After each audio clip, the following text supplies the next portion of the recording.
it seems that Democrats are having a serious problem staying away from Chinese spies. First, it was Dianne Feinstein, the former senator from California. She had a very high-ranking Chinese spy in her office.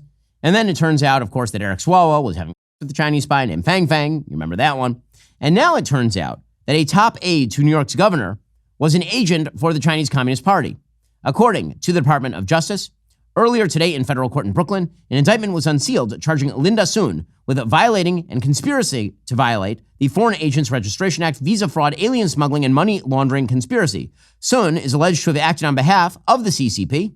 Sun's husband and co-defendant, Chris Hu, was also charged with money laundering conspiracy, as well as conspiracy to commit bank fraud. So apparently, she was the deputy chief of staff within the New York State Executive Chamber. Both she and her husband worked to further the interests of the Chinese government and the CCP. The illicit scheme enriched the defendant's family to the tune of millions of dollars. Sun is alleged to be an undisclosed agent of the PRC and the CCP, using Chinese money and her influence within the state of New York to benefit the Chinese government. Sun and her husband then laundered millions of dollars for the foreign country and used the monetary benefits of the scheme to buy luxury vehicles and million-dollar properties in New York, which is the way a good communist works, right? I mean, the good communists, they get dashas. They get really nice stuff. Apparently, she worked on significant speeches for Kathy Hochul. She blocked representatives of the Taiwanese government from having access to high-level New York State officers.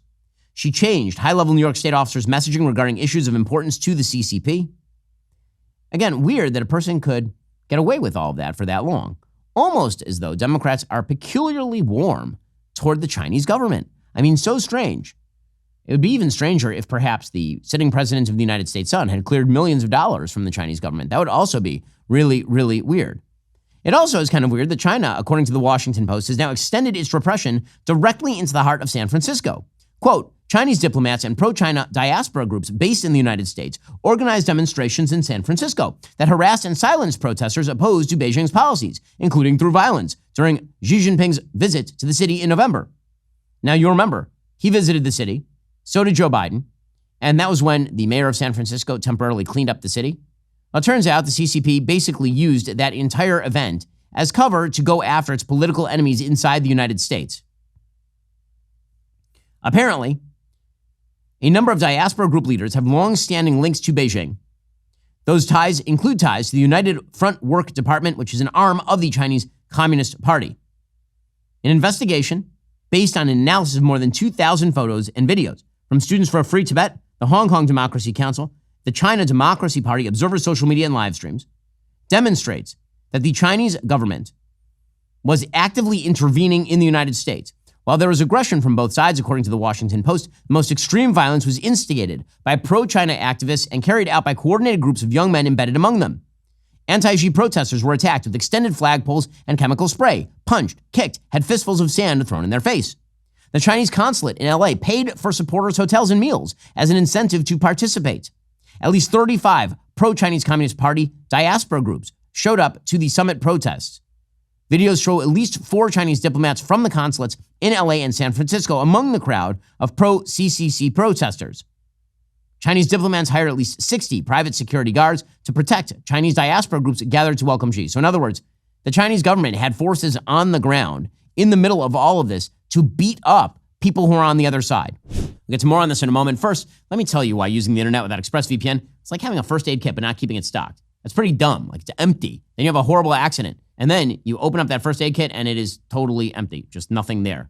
Not smart. Every time you connect to an unencrypted network, local Starbucks, airport, hotel you're forced to stay at during a business trip, you're basically inviting every hacker in the vicinity to rifle through your digital pockets. Trust me, it doesn't take a tech genius to do that. We're talking about a level of simplicity a 12-year-old could manage. Here's a shocking truth bomb for you. Your personal data is worth up to $1,000 on the dark web. That's correct. There are people out there willing to pay more for your information than you would spend on a month's worth of fancy lattes and avocado toast combined, you millennials, you. That's why I use ExpressVPN religiously. It creates an encrypted tunnel that protects your right to privacy. Here's the real kicker. It would take a hacker with a supercomputer over 1 billion years to crack it. Plus, it's incredibly easy to use. Just one click and you are now protected. It works on all your devices too. So whether you're catching up on the latest news on your phone or destroying bad arguments on Twitter, you are covered. Secure your online data today. Visit expressvpn.com/Ben Shapiro Show. That's expressvpn.com/Ben Shapiro Show. Get an extra 3 months for free. expressvpn.com/Ben Shapiro Show. None of this should be a shock. It turns out that fairly frequently, left-wing groups are infiltrated by enemies of the United States, which reminds us that class is back in session at places like Columbia. America's colleges are opening once again, and Iran-backed student groups that hate Israel and hate the United States are on the move once more.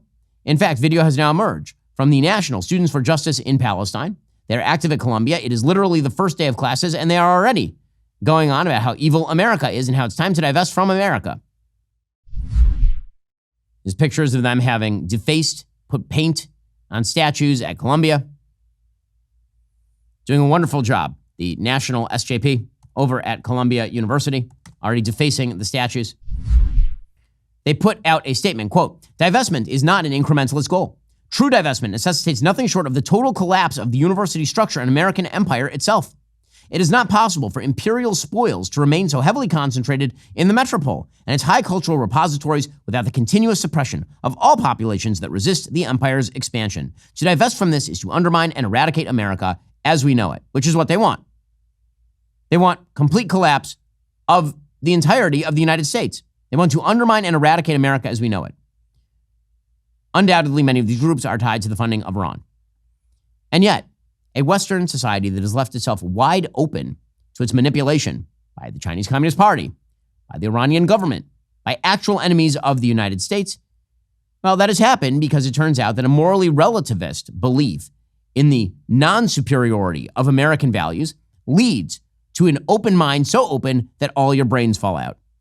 It's not just in the United States, by the way. It is also in Europe, which is why you are seeing a massive populist backlash in Europe. That is being driven by high levels of immigration from the radical Muslim world. But it's not only about that. According to the Wall Street Journal, anti-establishment populism is on the rise in Europe, fueled not just by migration and economic and security fears, but by a deeper trend, eroding confidence in government's ability to overcome those challenges. In Germany on Sunday, the far-right AfD and a new far-left populist party obtained almost half the votes cast in the eastern state of Thuringia, and together also took more than 40% in neighboring Saxony. In Thuringia, the AfD finished first, the first time a far-right movement has won a state election in post-war Germany. And of course, in France, the far-right National Rally has been picking up significant seat in the legislative elections. Immigration, inflation, the war in Ukraine, populists are, because of all of these things, notching electoral wins in Italy, in the Netherlands, in Sweden, in Finland. These crises are arising because of a failure of trust in the systems, and those systems have failed, which is why there's a failure of trust. Now, there's always a problem with the failure of trust, which is how far does it go? It turns out that conservatism is generally not about tearing down institutions.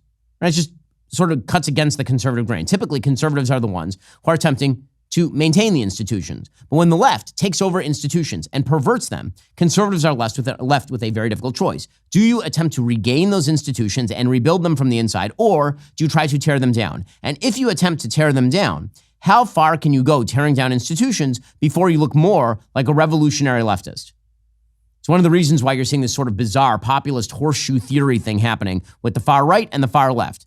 It's why you'll see descriptions of American foreign policy from Howard Zinn and from people who are paleo-conservative in the United States that look very much the same.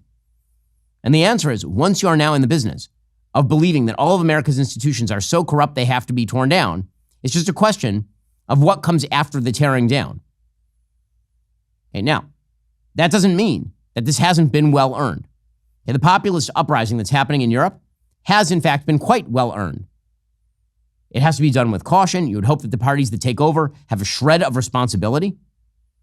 With that said, it is very clear why this is happening, and that is a philosophy that says the West is not in any way innately superior to any other culture on the planet, that the West, in fact, is exploitative and evil, and that it needs to open its doors wide to people who hate its guts so that it can be exploited from the inside.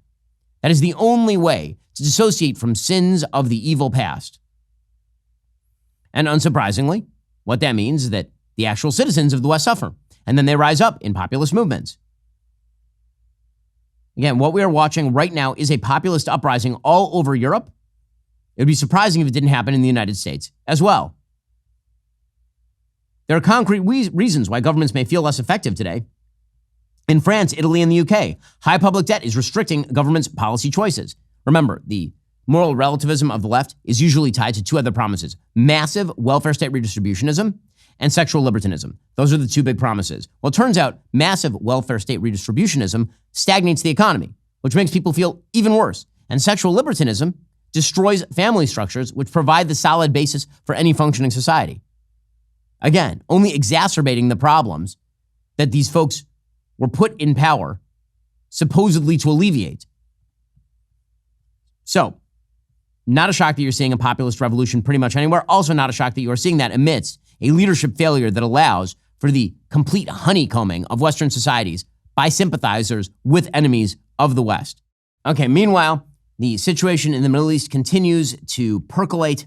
Hamas is threatening to kill more hostages. Of course they are, because this is what they do. They're one of the world's most evil terror groups.